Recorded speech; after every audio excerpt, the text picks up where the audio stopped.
Tetangga kita kali ini adalah senior gue di Indonesian Idol, Irgi Farezi. Di sini Irgi bercerita bagaimana ia bisa melewati kepahitan ketika ia kehilangan ayah dan bagaimana ia mengalami mukjizat Tuhan dan belajar ikhlas ketika Irgi mendapat kesembuhan dari stroke-nya yang sempat melumpuhkan bagian kiri tubuhnya. Inilah dia kisah tetangga kita.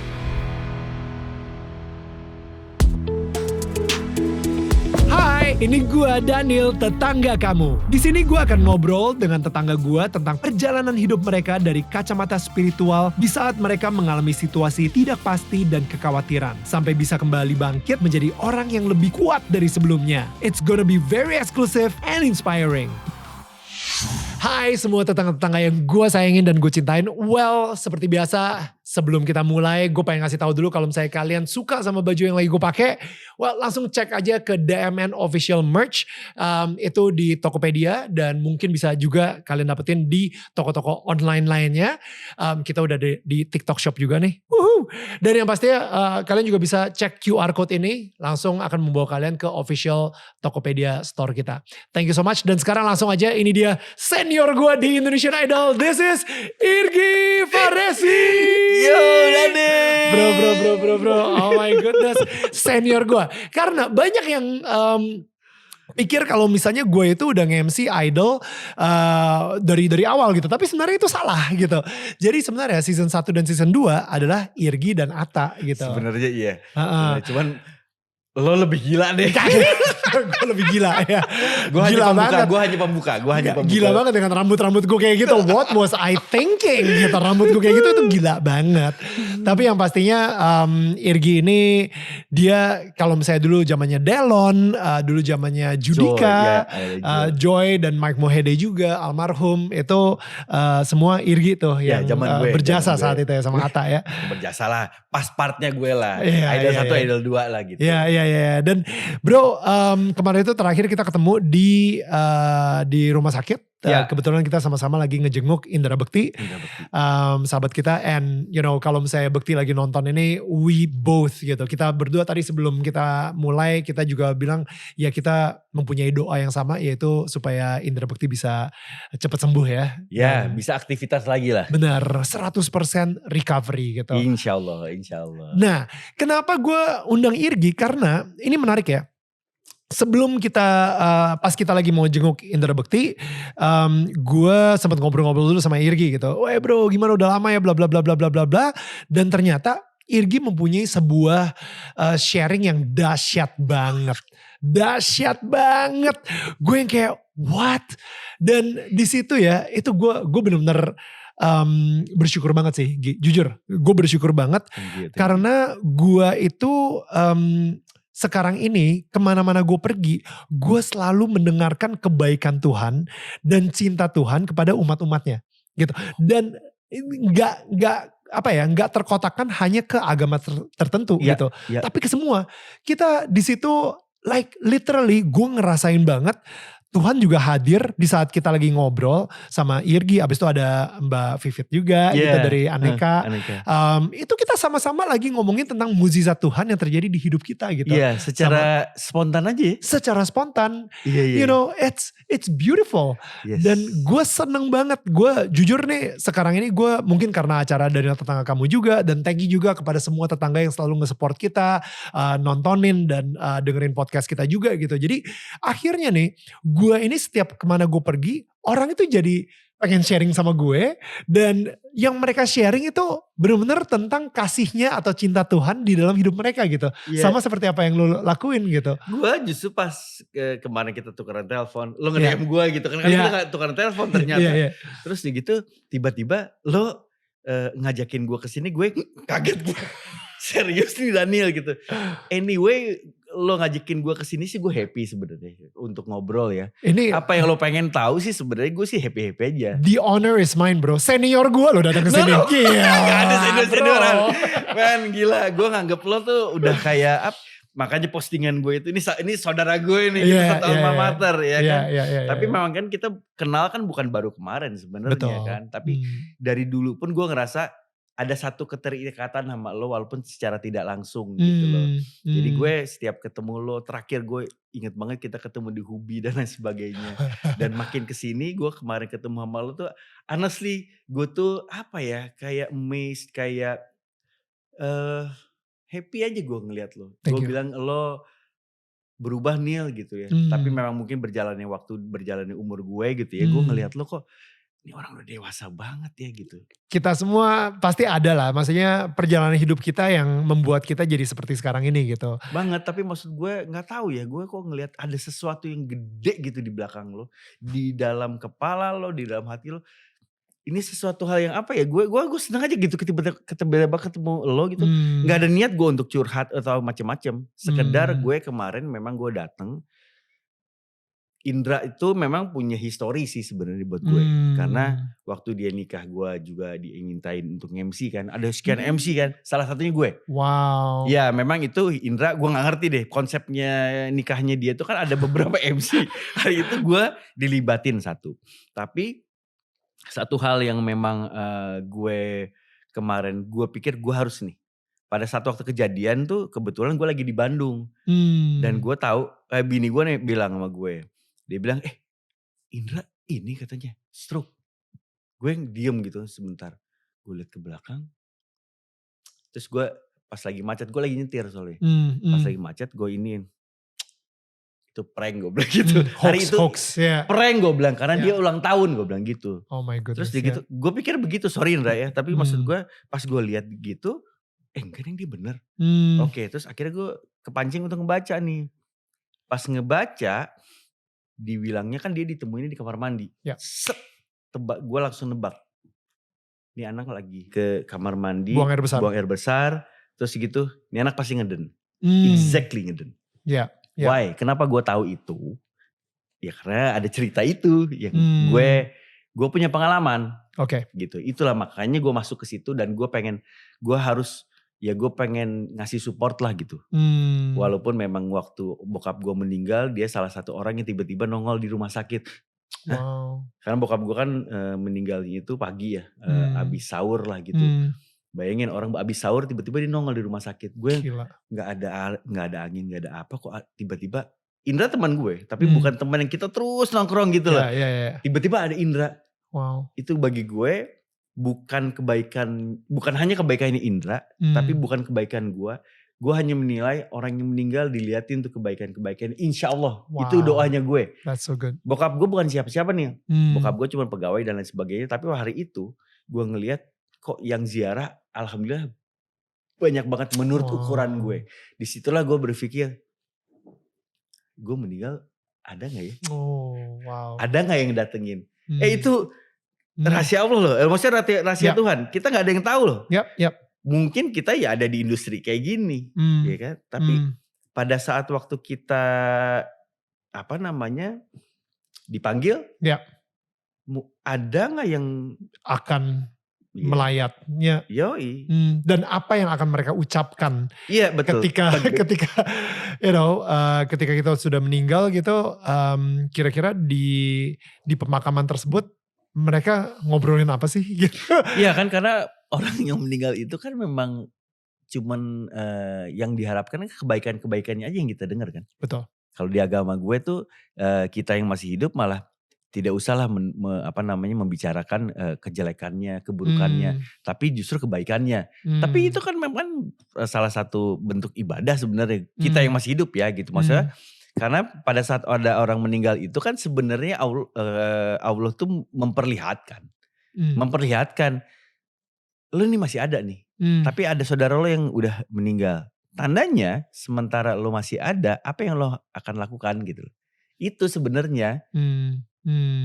Serius banget ya gue ngomongnya. Bagus banget soalnya gue bener-bener terpukau banget bro. Gila. Itu cuman akhirnya memang kayak gitu kan. Gak salah lu sebagai senior gue ya. Gitu. Enggak Neil, gini. Waktu bokap gue meninggal itu saat dimana gue masih punya program dan itu stripping. Terus udah gitu. Sinetron tuh ya? No, waktu itu quiz missing lyrics gue sama Fitri Tropika.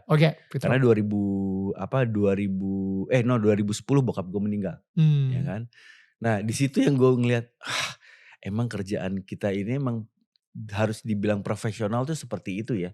Gue live jam 3 harus menghibur orang karena acara kan gila-gilaan ya kuis itu kan. Wah, tapi nggak ada yang pernah tahu. Gue tuh berangkat dari bokap gue lagi koma. Dari Medistra sementara gue syuting di Trans TV deket banget. Ya. Jam 3 gue udah harus gitu kan gitu. Padahal gue berangkatnya bokap gue lagi nggak inget gitu loh. Gila. Dan memang gue menentukan sikap pada saat waktu bokap gue divonis untuk dia cancer kan. Cancer. Terus gitu waktu bokap gue cancer, gue tahu saudara-saudara gue tuh dan juga nyokap gue orangnya emosional. Jadi yang keluar tuh pasti akan sedih, terus nangis, itu udah kebaca semuanya. Ya. Mungkin termasuk gue kali ya. Tapi gue waktu itu menentukan sikap, oke, di antara semua harus gue yang berkorban. Gue tahan Nil. Gila. Asli gue demi Allah tuh gue tahan untuk gue gak mau kebawa lah gitu. Karena apa? Gue mungkin tidak sehebat teman-teman gue yang ada di industri ini. Dia bisa berakting untuk seakan-akan tidak ada apa-apa. Tapi kalau yang gue lakukan, gue harus berkorban. Jadi kayak misalnya gini deh. Kan pada saat waktu bokap gue itu divonis, ya kan. Akhirnya kan semua kita akan nemenin bokap. Nyokap gue sama bokap gue kan udah tinggal berdua karena kita udah pada kawin kan. Nah saat kita nemenin mereka, waktu itu bokap gue itu kan sempat di rumah. Setelah bokap gue itu jatuh, terus akhirnya dia boleh pulang. Dia gak pulang ke rumah, tapi pulangnya itu ke apartemen lah. Gitu kan, pulang ke apartemen terus gitu. Nah di apartemen itu kita ganti-gantian tuh.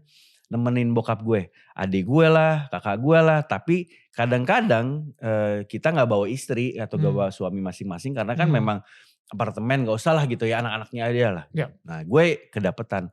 Selama gue nemenin bokap, selama nemenin bokap kita ini, abang gue, adik gue, itu tuh udah kayak anak kecil lagi. Tidur mereka sama bokap. Lo tau gak? Aduh anjir gue pasti merinding nih. Sorry ya Allah. Sorry gue kalau ngomongin bokap gue agak sedikit emosional. Jadi saat itu adalah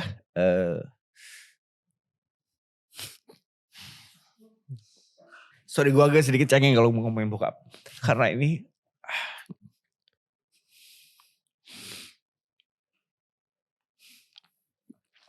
mungkin ini dosa gue yang gue gak pernah ngucapin ini sama bokap. Karena gue gak mau dia tahu. Jadi gini. Gue menghindari ngedeketin bokap nih. Lo bayangin. Selama gue yang nemenin dia. Gue gak pernah. Gue cuman cium pipi kiri, cium pipi kanan. Gue gak mau yang duduk bareng sama dia. Ngobrol, dibelai dan lain sebagainya. Karena gue udah tahu waktunya dia tuh gak lama lagi. Karena pada saat waktu bokap gue. Jadi nyokap gue ngumpulin kita-kita. Gue masih sibuk syuting lah. Gi, mama pengen ngomong dong sama kalian berempat katanya gitu. Kita berempat bersaudara. Terus udah gitu, kenapa mah? Bokap gue itu waktu itu sering ngeluh tuh. Kupingnya sakit dan lain sebagainya, gak sembuh-sembuh. Batuk tapi gak sembuh-sembuh. Akhirnya di dekat rumah kita kan, kita daerah Pasar Minggu, di situ ada klinik lah. Tapi memang udah jadi rumah sakit, tapi rumah sakitnya gak gede. Dan itu langganan kita. Nah jadi waktu itu nyokap gue itu cuman pengen nyari tahu aja sebenarnya bokap nih kenapa gitu ya. Kenapa kupingnya sakit. Akhirnya masuklah pemeriksaan itu USG teman. Cuman USG. Begitu di USG bokap gue langsung si dokter manggil nyokap gue. Bu, saya pengen bicara katanya gitu. Di situ nyokap gue dikasih tahu bapak cancer. Stadium berapa dok? 4 langsung. Gila loh. Terus udah gitu nyokap gue ngumpulin kita semua. Di situ kita semua kaget lah pasti. Tapi begitu dengar itu gue langsung gue harus ngapain ya gitu kan. Gue harus ngapain nih. Di situ gue langsung berpikir ini pasti reaksinya semua ini sama. Karena gue tahu banget abang gue, adik gue. Di situ gue harus nentuin sikap. Gue berkorban deh. Gue tahan perasaan gue ini. Untuk supaya di antara kita ini ada yang berpikir jernih. Kalau emosional kan gak akan bisa berpikir jernih kan nih. Paling cuman aduh gimana gitu kan. Di situ cuman gue yang akhirnya mengarahkan what next. Kita masuk ke ruang dokter, karena waktu itu oh no, bukan sorry, bukan nyokap gue yang pengen ngomong sama kita, tapi nyokap itu bawa kita untuk ketemu sama dokter ya, jadi dokternya itu gitu. Nah disitulah gue untungnya memutuskan untuk gue yang berkorban, makanya gue bisa nanya ke dokter, "Dok, oke, tolong kasih tahu kita, berapa lama lagi dok? Papa tuh umurnya berapa lama lagi secara medis?" Dia nolak lah jelas, ya namanya dokter ya kan. Terus gitu, gue bilang, no, it's okay, gue bilang gitu. Gue gak emosi marah dan lain sebagainya. No, it's okay dok. Ini cuma sekedar kasih tahu ke kita supaya kita siap. Jadi kasih tahu Bapak setelah ini akan black out. Bapak setelah ini akan mungkin muntah darah dan pop darah dan lain sebagainya. Terus gitu nanti one day mungkin dia juga akan perutnya kembung gitu ya, jadi membesar dan lain sebagainya. Isinya cairan kayak gitu. Sorry, kanker apa kalau boleh tahu? Kanker hati. Kanker hati. Ya kanker hati. Hari itu waktu itu kebetulan juga bersamaan ada salah satu pelawak yang juga memang sakit sama lah gitu kan. Dan kejadian itu semuanya memang seperti itu Nil. Jadi bokap gue itu ada waktunya memang yaitu black out, jatuh dan lain sebagainya. Jadi selama itu akhirnya gue yang berpikir jernih untuk menanyakan apa yang harus kita lakukan buat bokap gitu. Dan lagi gue juga berpikir hari itu gue masih syuting. Masa iya gue nggak bisa ngontrol di depan TV live lagi gitu kan. Jadi sempet lah pada saat waktu itu bokap udah ada di apartemen. Di situ kan memang akhirnya kebiasaannya jadi berubah semuanya. Semua tuh dipeluk sama bokap. Bokap tuh memang gak kita kasih tahu sakitnya apa. Tapi gue yakin dia tahu sebenarnya. Dan dia tidak mau menanyakan sama kita semuanya lah gitu. Nah tapi yang gue masih sakit itu adalah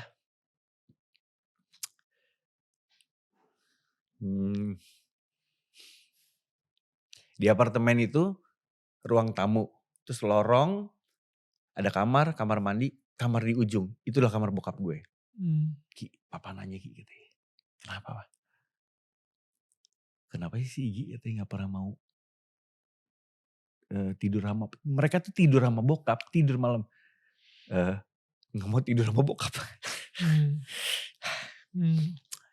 Gue sama nih reaksinya juga sebenarnya kayak gini. Gue bilang sama nyokap, Mah, Mama tolong cari cara aja gimana caranya.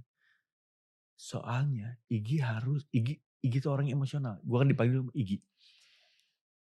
Igi kalau tidur sama papa, pasti Igi akan kalah. Dia bilang gitu. Pasti akan nangis. Gue emosional lah gitu. Sementara Igi masih harus syuting. Ada tanggung jawab. Ada tanggung jawab itu. Harus profesional. Maaf bukan apa. Tapi gue pikir itu yang harus gue lakukan. Gue bilang gitu sama nyokap gue. Dan itu setiap gue setelah ngomong kayak gitu. Gue tinggalin. Gue gak mau ngeliat bokap. Gue ngeliat lah. Tapi gue gak mau ngedeket sama bokap. Sampai akhirnya pas giliran gue jaga memang. Di apartemen itu. Gue pulang syuting dan lain sebagainya. Gue iseng sama nyokap gue tuh mungkin sekitar jam 8 malam ya, udah malam aku waktu itu. Mah, si papa gak mau dibawa ke rumah sakit. Karena dia udah mulai ngeluh perutnya membesar kayak ditekan kena. Ya gimana sih, ada cairan di dalamnya gitu kan. Sedih juga gue. Nah terus gitu, coba nih mah rayu aja, gue bilang rayu aja. Terus mungkin bokap gue udah gak tahan kali ya. Karena Jakarta itu kan macet ya Nil ya. Gue jadi ini. Dia akhirnya mungkin berpikir kali, ini kalau misalnya dia baru ke rumah sakit itu ngeluhnya besok, terus harus dibawa ke rumah sakit itu besok, dia takut pasti akan lama di mobil kan, di jalan lah gitu loh. Terus akhirnya yaudah itu Gi, papa mau katanya. Mah sebelum papa berubah pikiran, sikat gue bilang gitu, ambil semua barang-barang. Jadi saat terakhir bokap gue ke rumah sakit lagi, ke Medistra waktu itu. Hari yang sebelumnya kan memang adalah klinik kecil itulah gitu ya. Gue bilang angkut semua barang.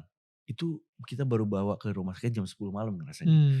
Itu packing sebelum dia berubah pikiran gue bawa ke rumah sakit. Karena di rumah sakit harus ada yang sama kayak si Bekti kali, kayak istilahnya ditutup. lubang-lubang yang bikin bocor di ininya dia gitu. Dari situ masuk lagi rumah sakit. Sampai terus dia itu di rumah sakit dari mulai sadar sampai akhirnya gak sadar. Mengawang-awang tanggal dia tuh bokap itu tanggal 7 ulang tahun 7 Agustus. 7 Agustus tanggal 12 meninggal. Masya Allah. Di situ yang gue mikir gini. Katanya kita tuh meninggal gak ada yang tahu ya gitu ya. Even orang lain apalagi diri sendiri dan lain sebagainya. Terus gue mikir kok kita ini kayak diliatin sama Allah. Gue tuh sampai doa gue apa nih waktu itu buat bokap gue.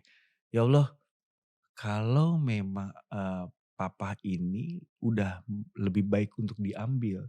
Karena kita gak tega dia untuk dia menderita kan. Nyokap gue tuh gak mau bokap gue itu dioperasi, dikobok-kobok itu gak mau dia. Yeah. Kemo dan lain sebagainya. Tapi memang dokter juga gak berani karena bokap gue udah berumur, kondisinya gak membaik.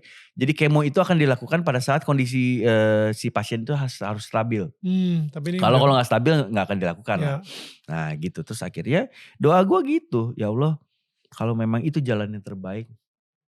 Antara dua kan, angkat penyakitnya atau angkat dianya. Supaya dia lepas dari itu semua. Dan akhirnya dia berangkat. Waktu itu kejadiannya gue hari itu gak tidur Nil. Jadi kita sahur hari kedua. Terus dia gitu bokap gue itu, gue bangunin nyokap sama adik gue untuk sahur. Mereka lagi sahur, terus nyokap gue langsung, sewaktu dia bangun dia pegang bokap, kok nih papa kayak udah gak ada katanya gitu kan.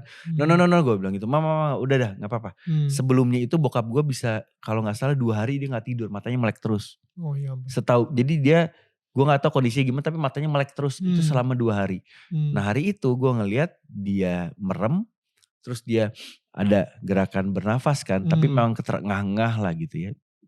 Udah deh, gue bilang kita sahur aja dulu keluar, karena sahur itu gue yang beli. Dan kalau bubur itu masih ada, bubur itu gue gak akan lupa. Bubur teri itu makanan gue. Jadi itu kayaknya emang history yang memang gak akan gue lupa kali itu si bubur. Bubur teri. Bubur teri itu.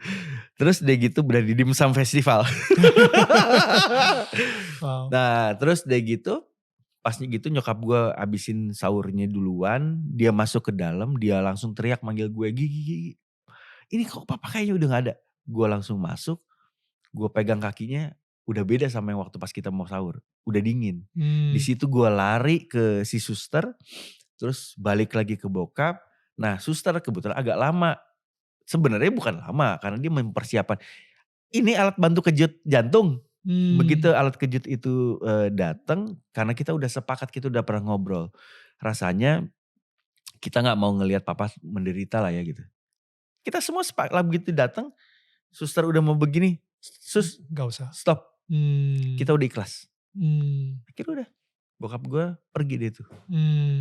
Jadi bokap gue jatuh ini gini ke kanan, gue lihat itu semua dan gue nggak bisa nangis. Yang gue lakukan ngapain ya? Tapi gue harus ngasih tahu orang. Kakak gue masih ada di rumah dan lain sebagainya. Itu gue nggak ada angin nggak ada apa, karena kan gue harus bikin kata-kata gitu ya. Kata-kata gue yang bener gimana sih gitu. Belum pernah ngerasain gue keluarga meninggal. Terus harus kirim ke siapa ya? Masa satu-satu. Plus zaman itu apa sih? Broadcast. BBM kali ya, broadcast. Jeder semuanya jadi tahu kan. Gue pikir udah deh bismillah aja deh. Keluarga gue yang ada di Bandung tahu apa, udah. Disitulah mungkin si Bekti tahu sih. Dapat sih broadcast itu. Walau alam. Jadi ada beberapa orang lah, Bekti, Fitri, Ferdi, yang datang lah gitu lah. Penyakit tidak menular yang mematikan. Menurut apa aja? Jantung.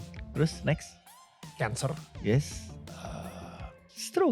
Stroke ya. Dan salah satunya mampir ke gue. Selama itu mungkin udah masuk berbulan-bulan kali ya. Gue punya stres. Kalau gue sendiri, ibaratnya nih, gue loncat untuk mati aja gue siap kali.